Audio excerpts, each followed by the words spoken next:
No DQ Galaxy, we are live with a recap of WWE Survivor Series 2024 from Vancouver, British Columbia, Canada. Apparently, it was the highest grossing arena event ever in Canada for WWE.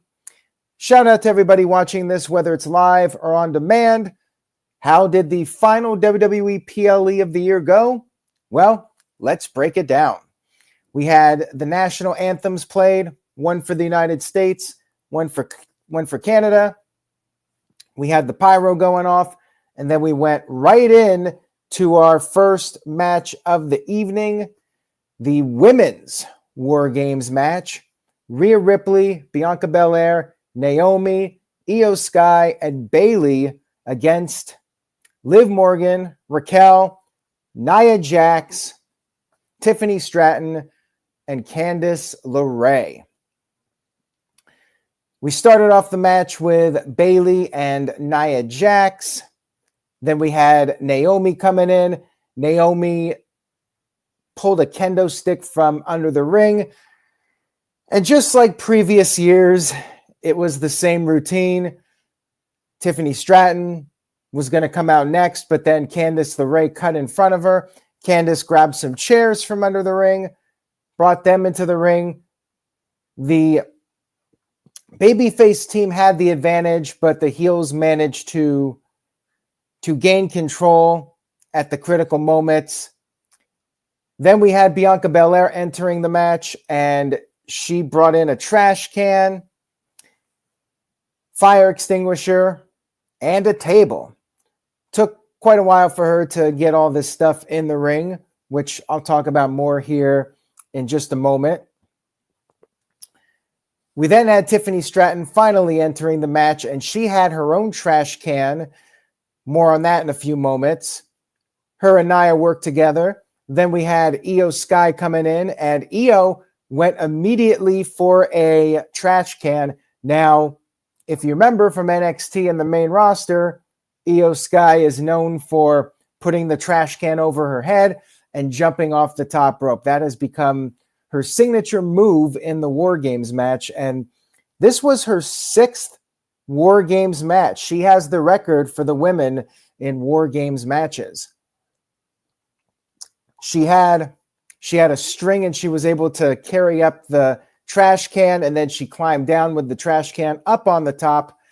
We then had Raquel coming out. Her and Nia Jax were double teaming. They busted out the Authors of Pain's double power bomb, the Super Collider. Then Rhea was the final entrant. Rhea was wearing this mask, her protective mask, but it had horns on it like an animal. And she used her mask, but then Liv came out as the final participant, and she got in the ring. Well, at first she did not get in the ring. She was not sure how to handle Rhea Ripley, so she went to the back and grabbed a baseball bat, brought the bat in the ring. Rhea Ripley decided to fight fair and take off her mask, and they brawled for a while, and the match officially started at this point. Once all 10 competitors were in the ring, the bell rang and the match officially began. Nia's team got the upper hand for a while. They were using the baseball bat. And then eventually Io Sky was able to climb up top on one side of the ring where her trash can was. Meanwhile, on the other side, you had Tiffany Stratton climbing up, and then each of them did these top rope jumps. Io Sky put the trash can over her head and did a moonsault onto like 4 people. And then Tiffany Stratton did her move, Swanton Bomb, onto the other 4 on the other side of the ring in the other ring, on the other side of the cage in the other ring. It was spectacular, and the crowd was loving it, but I'm not the biggest fan of these spots just because they look so overly choreographed. You have everybody standing there waiting for the catch. But beyond that, it was a spectacle. Then we had a little bit of dissension between Bayley and Io. Raquel was handcuffed to one of the ropes. Bianca and Naomi powerbomb Nia Jax through a table.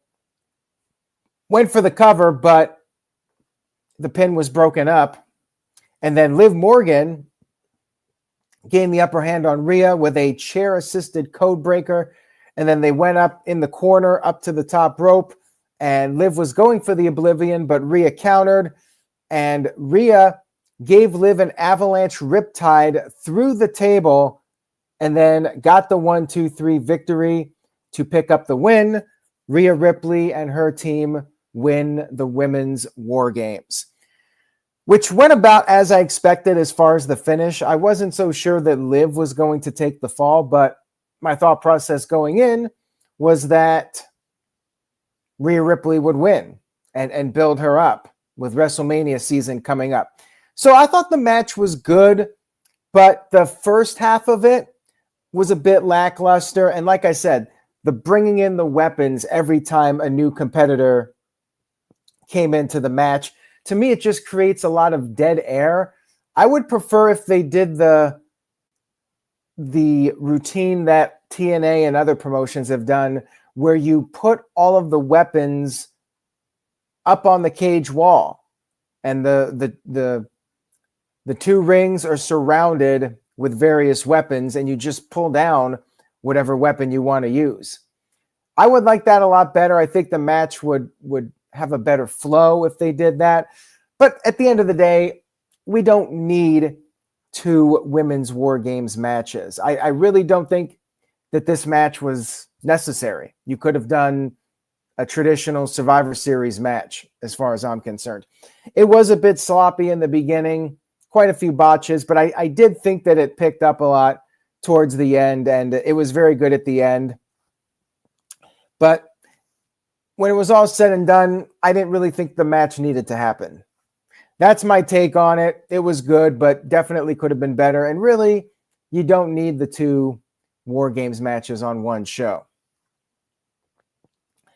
Now, we had LA Knight, defending the Intercontinental Championship against Shinsuke Nakamura.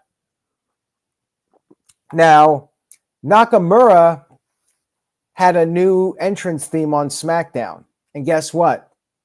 They changed it again. This one was a bit darker, I think.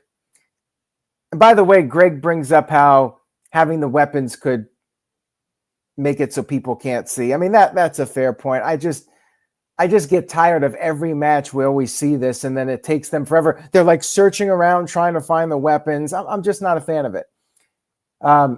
But anyways, United States Championship match. I must have called it the IC title. I mean, that's what happens when you have too many titles. It's easy to forget who's defending what. But yeah, Nakamura got a new entrance theme again, a little bit darker than the one on SmackDown. The one on SmackDown was a bit darker. It was like a remix of his regular theme. But this one was even darker than that. More in line with his character direction. Now, I did not see the SmackDown entrance last week. If I did, I might have just flat out picked Nakamura to win, because I thought to myself, why would you go out of your way to give Nakamura a brand new entrance, new music, new presentation, just for him to lose right away? Like, it wouldn't make any sense. I should have changed my pick at that point, but I didn't even see the entrance until Friday, and then I was on the fence. But yeah, this is the only one I got wrong. LA Knight versus Nakamura. I thought it was okay. It seemed to me like a glorified TV match. Like, I feel it never really reached a next level of what you would expect on a premium live event or a pay-per-view event. It was just okay. It was a decent match. I didn't think it was great or anything. It was fairly standard, back and forth for a bit. And Nakamura ended up getting the upper hand after escaping the BFT. He rolled to the center. You have this steel plate in the center that is between the two rings, and Nakamura gave Knight a neck breaker onto the steel plate, got him back into the ring, and picked up the win with the Kinshasa. Nakamura beats LA Knight, and LA Knight only had the title for like 3 months. I was hoping he would get a little bit more of a longer reign. I guess good for Nakamura. He gets a renewed push now. He's the new U.S. champion. And really, if you were going to do this match in the first place, this is what you had to go with. I mean, Nakamura needed this win. Otherwise, why even bother with this new presentation? LA Knight will be fine. Does he move on to bigger and better things? I don't know, but he doesn't need the title. He got his title. He had his moment. He's still over with the fans, and he can be on the chase, or maybe he moves on to something else. We'll have to wait and see. And I do like the overall presentation for Nakamura. I do like the change of character for him. Shout out to the This Guy Experience, who sent in a $2 super chat. I love you, This Guy Experience. Says, the big shocker of the night, Nakamura gets the win. Yeah, to me, this was really the biggest surprise on the entire show. Nakamura winning the United States Championship. All right, moving on here. We had the triple threat match for the Intercontinental title. I think I got it right. Bron Breakker defending against Sheamus and Ludwig Kaiser. This was a very good match, as you would expect from these three. Kaiser went to the outside early. Bron Breakker and Sheamus went at it for a while. Then Kaiser tried to use a steel chair, and that led to Breakker and Sheamus going after Kaiser. They were on the outside of the ring, and then Breakker came off the apron with a clothesline, knocking both guys over the announce table. Then Sheamus gained the upper hand. He popped out of from the barricade area, did the 10 beats to both men, and took him out with a double clothesline. But then Kaiser went over by the timekeeper's table and grabbed a shillelagh. And he attempted to use it, but Sheamus got the shillelagh. Sheamus used it. Now, keep in mind, this is a triple threat, so no DQs in this match. He laid out Kaiser with the shillelagh. Then it was down to Breakker and Sheamus in the ring. A chair had been set up in the corner. Breakker went for a spear but missed, crashed into the chair, and Sheamus hit the bro kick. Let me try that again. Sheamus hit the bro kick, went for the cover, but then Kaiser pulled out the referee. Kaiser then used the shillelagh on Sheamus. Sheamus was able to recover, though. He took out Kaiser with a knee, but then Kaiser kicked out, and then Kaiser hit Sheamus with a DDT. Breakker then came back with a spear to Kaiser. Then Breakker speared Sheamus and pinned Sheamus to retain the Intercontinental Championship. Like I said, really good match. I don't know if I would put it at the level of Sheamus versus Gunther or the WrestleMania triple threat with McIntyre, but I did think it was really good match, worthy of being on the card. Very solid stuff here from these guys. I would say it was a bit of a banger. I don't know if it was a strong banger, but I thought it was very good. We had Gunther versus Damien Priest for the World Heavyweight Championship rematch from SummerSlam. They did the injury angle in this one. Priest, after they had a feeling out process, Priest started selling his shoulder. And Gunther, like a shark that smells blood, he was targeting the shoulder, and Priest would start to make a comeback. He had a flatliner, but he was still having issues. Priest tried to hit the razor's edge, but his shoulder gave out on him. Gunther powerbombed Priest, but Priest was able to kick out. And then Priest made a comeback, hit the razor's edge. Gunther kicked out, and then Priest tried the South of Heaven, but Gunther countered. He put on a Kimura lock, but Priest was able to get to the rope, and stay in the match. And then both of them ended up in the corner. Priest knocked Gunther off the top, but then he fell to the outside of the ring. And while the referee was checking in on Gunther, guess who showed up? You heard the crowd reaction, so you knew shenanigans were coming. And sure enough, it was Finn Balor, the never-ending feud with Priest. Balor with the coup de grace off the steps onto Priest. Priest was sent back in the ring. And at this point, Gunther powerbombed Priest, finished him off with the sleeper submission.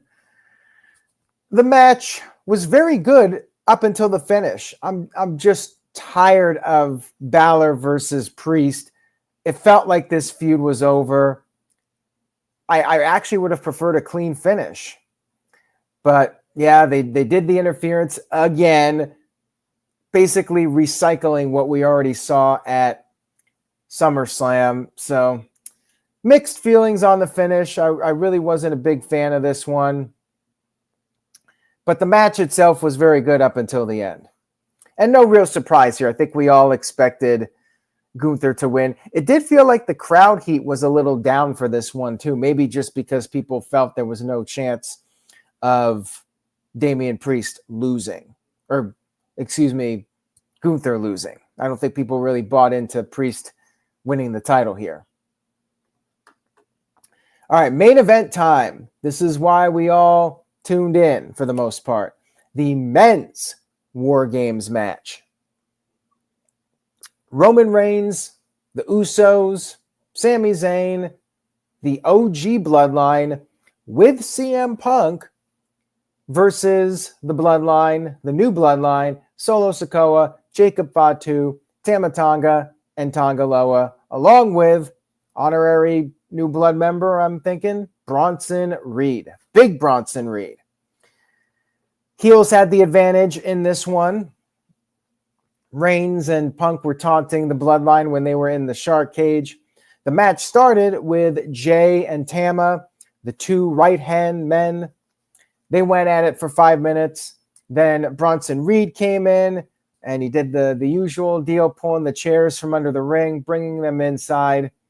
Then Jimmy Uso showed up, and thankfully Jimmy was not worried about the weapons. He just got straight in there to help out his brother Jay. Usos worked together for a while. Then CM Punk was going to enter next. However, Roman Reigns stopped him and insisted that Sami Zayn go instead. So Sami Zayn entered the match. And then we had, at one point, Tonga Loa was supposed to enter, but Solo changed plans and had Jacob Fatu going in, and that's when Jacob was very much dominating here. He was on fire. Then Sami Zayn came in, and then Loa finally got in there, brought tables into the ring. So we had the tables in there, just like the other WarGames match. Then the new Bloodline was in full control. Roman Reigns was going to enter next, but CM Punk just cut right in front of him. CM Punk brushed past Reigns, got in the ring, and Punk, shades of the Hell in a Cell match with Drew McIntyre, he brought a toolbox from under the ring, started using the toolbox as a weapon on the new Bloodline, and things were looking pretty good. But then Punk gave Jacob a Bulldog DDT. Jacob just popped right back up from it. So he was no selling, and he regained control here. Then Solo came out last, and he had a chain and a lock, and he ended up locking the door, and it was the Bloodline, the new Bloodline, completely dominating at this point. Jacob Fatu came off the top with a moonsault to both Usos at the same time. Then Bronson Reed hit Sami Zayn with the tsunami. They then targeted CM Punk 5-on-1. And finally, Roman Reigns came out there, but the door was locked. So Reigns actually scaled the cage, and he managed to pull it off easier than I thought he would. I figured they would just make it impossible for him. But he did get up there, and then he jumped off the top rope with a crossbody onto everybody. And one by one, he started helping up his Bloodline teammates, except for CM Punk. CM Punk was pissed. Things got heated, but then Paul Heyman ran down there. Paul Heyman tried to unite them, gave them a pep talk, and then the match officially began. The WarGames match officially started. Punk and Reigns got back on the same page in this one, and we had everybody brawling. We had the face-off where each team is in one ring, and then they all started brawling. And then we had Bronson Reed laying out Reigns on a table, climbed all the way to the top of the cage, and this is very scary. He was going for a tsunami off the top of the cage. CM Punk then saved Roman Reigns. He pulled Reigns off the table, and they pulled off the spot perfectly because, you know, you do that quickly, you risk the table tipping over or something crazy, but he managed to get Reigns off just in the nick of time as Bronson Reed was coming down. I mean, they really timed it perfectly. And it was the craziest spot, I think, of the entire show. When Bronson Reed came off, he missed. He crashed right through the table. And this was a turning point in the match. Now, on the other side, the Usos started to gain control. At one point, Jacob Fatu came off the top with a moonsault, but missed and appeared to hurt his leg. And some people thought that that was possibly a real injury, but he did get back in it. The Usos, though, double-teamed him with super kicks. And then Jimmy climbed up. Jacob had been laid out on another table in the other ring. Jimmy Uso jumped off the top rope with the Uso splash, putting Jacob through the table and effectively taking him out of the match. It was down to Solo Sikoa and the entire OG Bloodline. He was all by himself, and the crowd was chanting, "You effed up." And Solo went for the first blow, but then he got hit with the super kicks. They took him down, and then Sami Zayn hit the haluva kick. CM Punk took down Solo with the GTS, and then Roman Reigns finished off Solo Sikoa with the spear to give the Bloodline, the OG Bloodline, plus CM Punk, the win in WarGames. It was a very entertaining match. To me, the match of the night, and the match I expected to be the match of the night. It went down pretty much how I expected, but very well done. Good camera shots, like with CM Punk and Roman Reigns, and then Paul Heyman coming out there. They had a lot of good camera shots through this. You had a couple of cool spots with the tables being broken. So yeah, the storytelling was on point for this. Crowd was into it. I think it was a big success. And then afterwards, everybody but Roman Reigns hugged CM Punk, but then Reigns finally did the right thing and shook hands with CM Punk. Pyro went off as the OG Bloodline celebrated, and then they left the ring. CM Punk hugged Paul Heyman, but reminded Heyman that a favor is still owed. Punk left, then the OG Bloodline hugged Heyman. Roman Reigns gave respect to Heyman, and then they all left together. They posed at the stage. CM Punk came back out there and did his go-to-sleep taunt as the Bloodline held up the ones. And we had no surprises, no Rock, no heel turn, just Roman Reigns and the Bloodline standing tall, which, again, is what I expected. I figured that they were probably going to not do anything crazy. I mean, we said this on the predictions video. I wasn't expecting Rock, and I didn't think they were going to do any major angle until Raw Netflix. I think this was just about Roman Reigns getting the big win here with the Bloodline and continuing the story in that direction, and then potentially setting something up with CM Punk. But yeah, I thought it was a really good match to to close out the show. Now, Building Nexus sent in a $5 super chat. Thank you for that, Building Nexus. I appreciate it. Says, now that Solo's team lost, do you think The Rock kicks him out and takes the Ula Fala for himself? I could see that happening. I think that's one possibility. Maybe another possibility is Roman Reigns faces Solo Sikoa, maybe on the first Raw on Netflix, and The Rock interferes and reveals that he was backing Solo the entire time and that he was pulling the strings. We'll have to wait and see where they go with this, but yeah, I could see Roman just flat out winning, and then The Rock comes back and takes the Ula Fala away from him again. I mean, there's definitely multiple ways it can go. And what's up with CM Punk? What's going on with him? What is his favor? So there are some intriguing possibilities for these storylines. And that's what's so great about it. You just don't know. Andrew sent in a $5 Canadian super chat. Thank you for that, Andrew. I appreciate it. Andrew says, I was a little surprised with the clean finish. I thought for sure there would be something more, possibly The Rock returning. Great match, though. I just never expected The Rock because of the fact that we still have over a month until Netflix, and it's kind of a slow period in December. You know, you want The Rock to come back when he can make the biggest impact. And, you know, Survivor Series wasn't going to be that show when you still have the month of December, which is usually one of WWE's slowest months. You want to save that for Netflix. So I was never expecting The Rock to return, and I really never expected a Heyman turn. I just didn't think that was going to happen.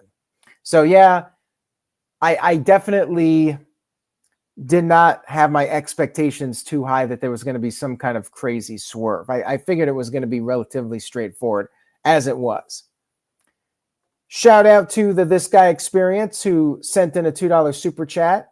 Thank you for that. Much love and appreciation to you. There you go. Says, needed a CM Punk return level after the match ending. I'm fine with what they did with CM Punk. I think that everything that happened with him in the match made sense. He did his job that he said he was going to do. And afterwards, we got the tease with Paul Heyman. And as far as a return, again, I wasn't expecting anything like that. The only thing they could have done really was The Rock. And I didn't think that they were going to do that. But for everything we had with CM Punk, I thought it was a strong ending to the show, all things considered. And it was a big feel-good moment. So I do think the show ended on a relatively positive note. I mean, they weren't going to top Punk's return last year. It just wasn't going to happen. I mean, they could have brought in The Rock, but I think it was the right call to wait on that. All in all, I thought Survivor Series was a good show. I might have actually liked the past 2 years more a little bit. I stand by what I said. I think that there should just be one WarGames match. Let the women have a traditional Survivor Series match or something like that, unless you have a storyline that calls for the women having the WarGames match. Otherwise, I would stick to one. And the middle of the show was good, but fairly predictable. Nakamura was really the big surprise, although I wasn't all that blown away by that match. So I think I would give the show a solid B. I enjoyed Survivor Series. I thought it was a good show. I don't think it was the best WWE pay-per-view of the year. Probably not even close. I don't think it was at WrestleMania's level or even SummerSlam's level. But I did think it was a solid, entertaining show. A little long, 3.5 hours for 5 matches. You could have had 4 matches. You maybe could have cut out one, but for what it was good. It was a good show. Thank you all for watching. Survivor Series definitely left us with some resolutions, but also we have some more questions. What's going on with CM Punk? When's The Rock coming back? What's next for the Bloodline storyline? Definitely enough to keep you intrigued to see what's next. Thank you all for watching tonight. If you enjoyed the video, make sure you give this video a like on social media, on YouTube. Tell a friend. Spread the word about NoDQ.com. Check out the full results over on NoDQ. Say yes to NoDQ, and I will see you all next time.